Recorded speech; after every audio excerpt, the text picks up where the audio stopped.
Hello everyone, and welcome to a new Jurassic Park video. Before I begin, I want to let you know that there are minor spoilers for Jurassic World Fallen Kingdom in this video. Nothing major that affects the overall plot, but still minor spoilers. So if you don't want to be spoiled, don't watch this video. Okay. We remember in the movie that there was a dinosaur auction. Lots of people from all over the world came to bid on the dinosaurs. One of the buyers attending the auction was a man named Anton Orlov, who is played by Alex Dower. The deluxe edition of the film's junior novelization describes Orlov as a Russian mobster, and if we remember from the movie, Orlov successfully won the auction for the Indoraptor. So what did a Russian mobster want with an Indoraptor? To find out, I'm going to read a brief excerpt from the film's junior novelization. Quote, Eversol took a Russian mobster aside and spoke to him confidently. Listen, you don't get what you want? Come see me. I'll pull something from the back. He switched to Russian. I know what you want, Anton. You'll never disappoint me, Gunner, Anton answered in Russian. Let's have some fun.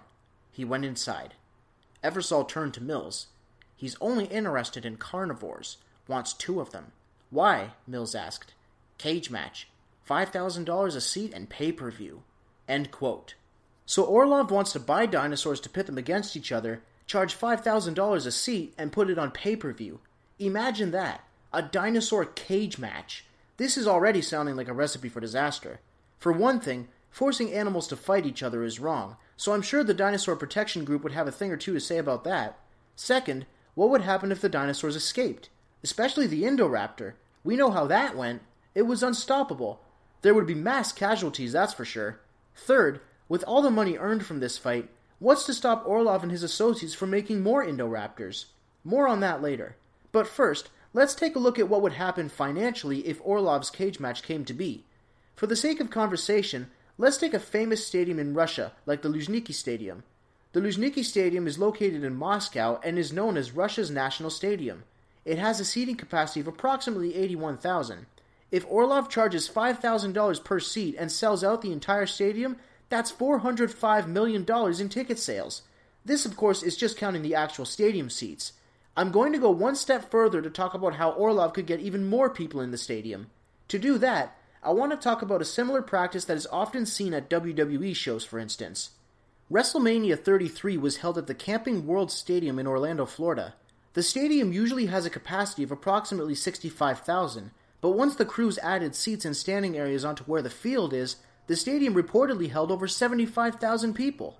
Now, granted, that number's been a topic of debate as to whether or not that was the actual attendance count, because Vince McMahon's been known to exaggerate numbers. But the point I'm trying to make is that adding all those extra seats onto the field made way for thousands of additional spectators.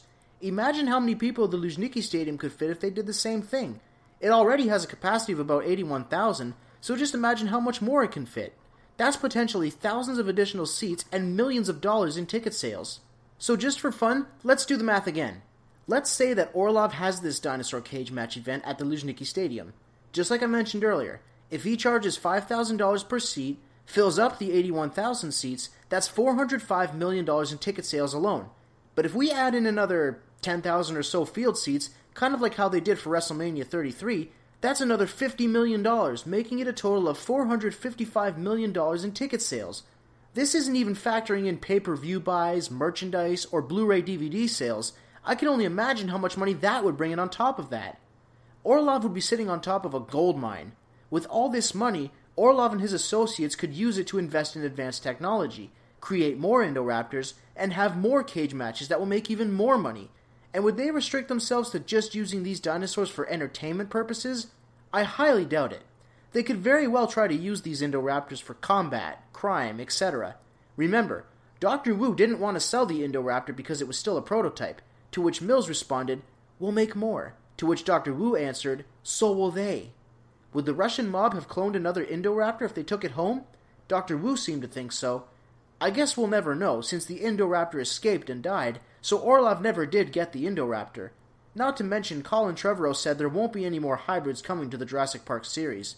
But it's certainly food for thought. There are lots of possibilities. As I wrap up for today, I'd like to tell you about DinosaurDetector.com, where you can find all kinds of dinosaur merchandise, such as figures, toys, t-shirts, and the aptly named Dinosaur Detector mug. Watch out for ripples!